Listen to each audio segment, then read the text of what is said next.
Welcome to Surya education channel. First time మన channel చూసినైతే please మన ఛానల్ని లైక్ షేర్ సబ్స్క్రైబ్ చేసుకోండి. ఈ రోజుతోటి తెలంగాణ టెట్ ఎగ్జామ్స్ ముగియడం జరుగుతుంది. అందరు ఎగ్జామ్ బాగా రాశారనుకుంటాను.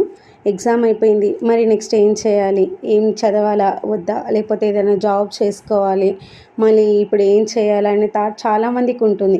ఎందుకంటే స్కూల్స్ రీఓపెన్ ఇప్పుడే అవుతున్నాయి కాబట్టి ఏదైనా స్కూళ్ళల్లో పోయి వర్క్ చేసుకుందామా, మళ్ళీ డిఎస్ ఉంటుందా ఉండదా, మళ్ళీ టెట్ వస్తుందా అనే డౌట్స్ చాలామంది మైండ్ లోపల అలాగే ఉండిపోతుంది.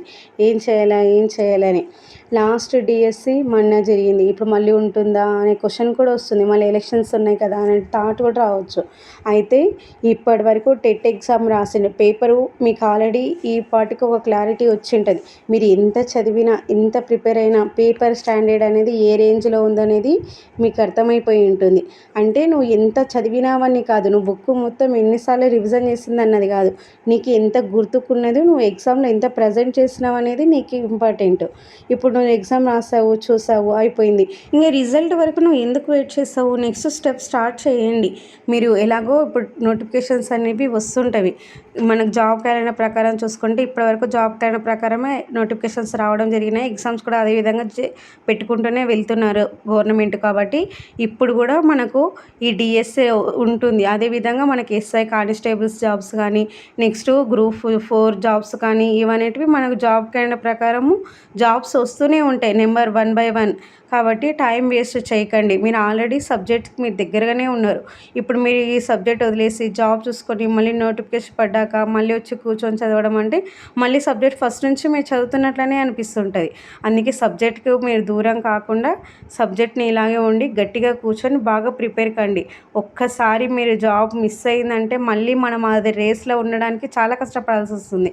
ఒక్కొక్కసారి మనం ఆ రేస్లో ఉన్నా కూడా మనకు జాబ్ రాకపోవచ్చు.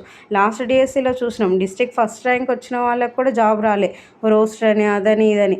అందుకే ఎంత హార్డ్ వర్క్, మనం సిన్సియర్గా హార్డ్ వర్క్ చేస్తే తప్ప మనకు జాబ్ రావడం అనేది చాలా ఇంపాసిబుల్గా మారిపోయింది. కాంపిటీషన్ అనేది హెవీగా అయింది. పేపర్ స్టాండర్డ్ అనేది బాగా టఫ్ ఇస్తున్నారు. కాంపిటీషన్ని ఫిల్టర్ చేయాలి కదా, అందుకే బాగా చదవడం కాదు, రివిజన్ చేయాలి. చదివిన దానికి గుర్తుపెట్టుకోవాలి, ప్రాక్టీస్ చేయాలి, నెంబర్ ఆఫ్ ప్రాక్టీస్ చేయాలి. ఒక పేజీ చదివినా అంటే నీకు ఆ పేజీ బుక్ మూసాక నీకు కళ్ళ ముందుకు రావాలి, దాంట్లో ఏమేమి పాయింట్స్ ఉన్నాయి, ఎలా ఉన్నాయి, ఒక బిట్ను నువ్వు ఎన్ని విధాలుగా క్వశ్చనింగ్ వేసుకుంటున్నావు, ఆ క్వశ్చనింగ్కి నీ ఏ విధంగా ఆన్సర్ చేయగలుగుతున్నావు, ఆన్సర్ నుంచి క్వశ్చనింగ్ వేసుకుంటున్నావా, నువ్వు అలా చదివితే ఖచ్చితంగా జాబ్ నీకు వస్తుంది. ఇలా బుక్స్కి దూరం కాకుండా బాగా ప్రిపేర్ కండి, ఖచ్చితంగా జాబ్ వస్తుంది.